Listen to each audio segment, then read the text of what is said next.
Gracias, señora presidenta. Puede que muchos de ustedes no recuerden el día 7 de abril de 2011 como una fecha digna de mención. Aquel día, algunos medios de comunicación, fundamentalmente madrileños, abrieron sus portadas con la imagen de una manifestación singular. Esta manifestación no la había organizado ningún partido político ni ningún sindicato, sino un colectivo que había nacido semanas antes y que se llamaba Juventud Sin Futuro. En la pancarta principal de aquella manifestación rezaba un curioso lema que decía: «Esto es solo el principio».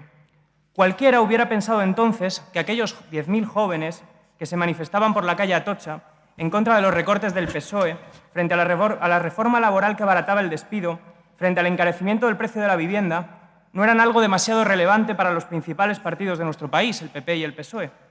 Nadie escuchó entonces a aquel colectivo, nadie se reunió con ellos, ni por parte del Gobierno del PSOE en el Estado, ni por parte del Gobierno regional en la Comunidad de Madrid.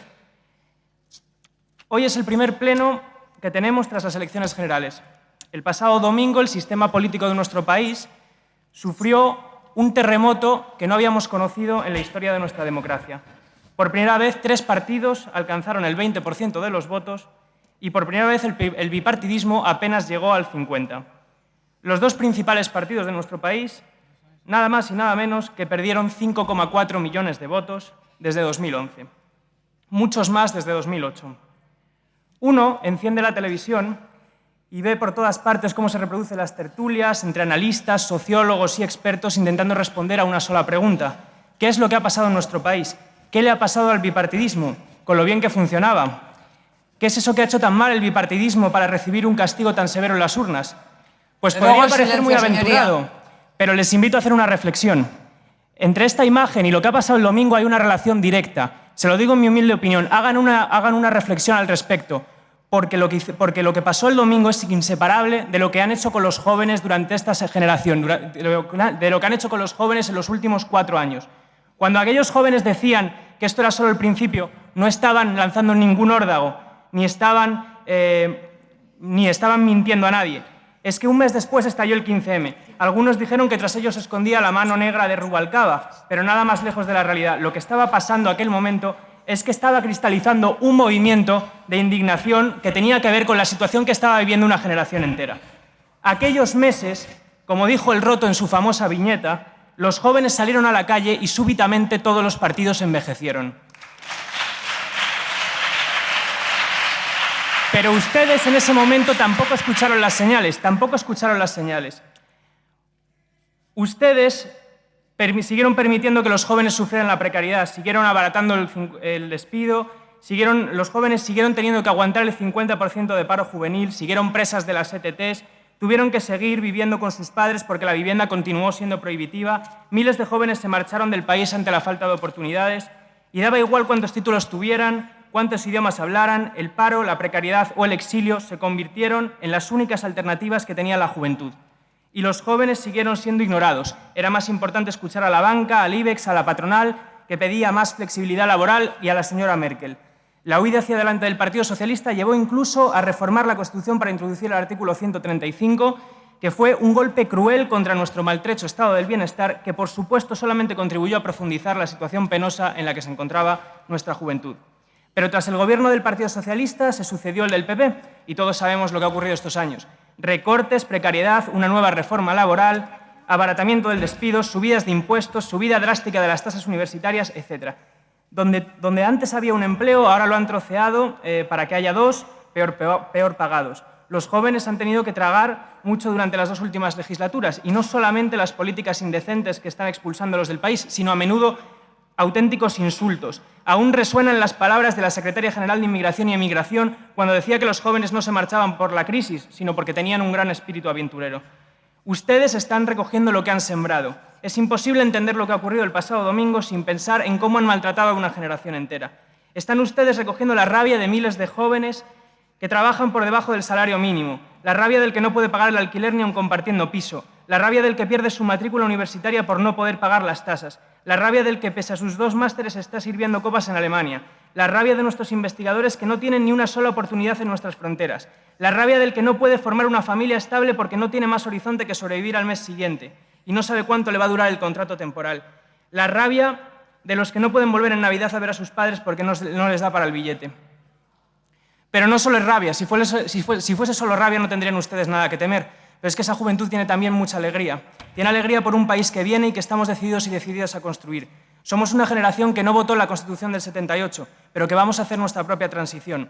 No porque despreciemos lo que se hizo entonces, sino porque ustedes han roto lo que significó aquella transición y porque es urgente ir más allá. Por respeto a lo que significaron las conquistas de nuestros mayores, debemos hacerlo. Esta proposición no de ley es solo una buena oportunidad, pero es bastante ya, para empezar a caminar en la dirección correcta. Y, por tanto, agradecemos al Grupo Parlamentario Socialista que la haya registrado. Hemos presentado una enmienda y saludamos la voluntad abierta que ha tenido el Grupo Socialista para incorporarla y en ella pedimos que en nuestra enmienda que el informe técnico clarifique en qué situación se encuentra la garantía juvenil, qué impacto exactamente está teniendo y porque nos parece que conocer el tipo de empleo que tienen nuestros jóvenes, en qué condiciones trabajan los que pueden hacerlo, estudiar el fenómeno de la precariedad es esencial para resolver sus problemas.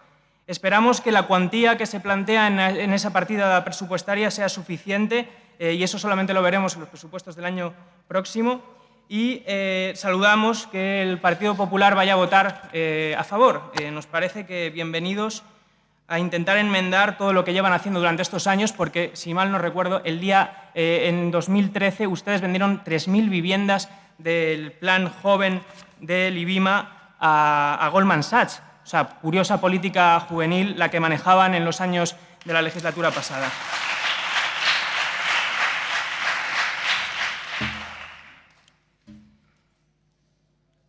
Escribía Chesterton, que no era un sospechoso comunista, sobre una ley que había sido promulgada en Reino Unido y que dictaba que para evitar epidemias de los piojos, los niños de la clase obrera debían de llevar las cabezas rapadas.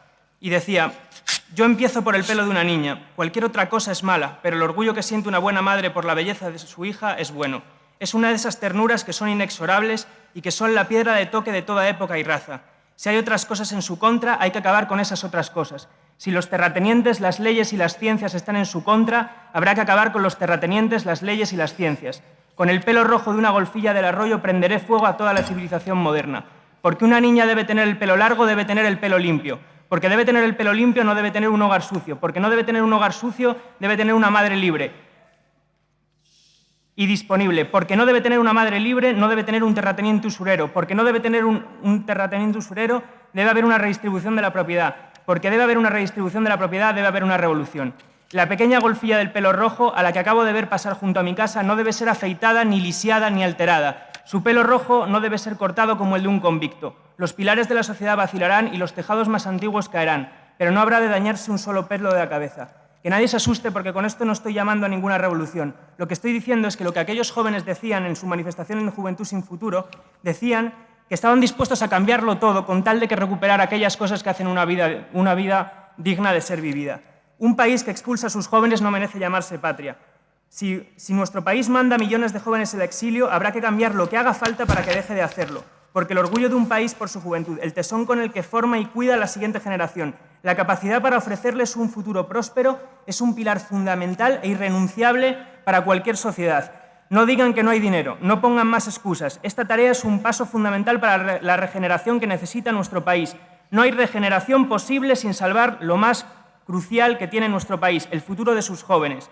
Escuchen lo que dijeron los jóvenes en las calles estos años y escuchen lo que les han dicho en las urnas la semana pasada. Muchas gracias.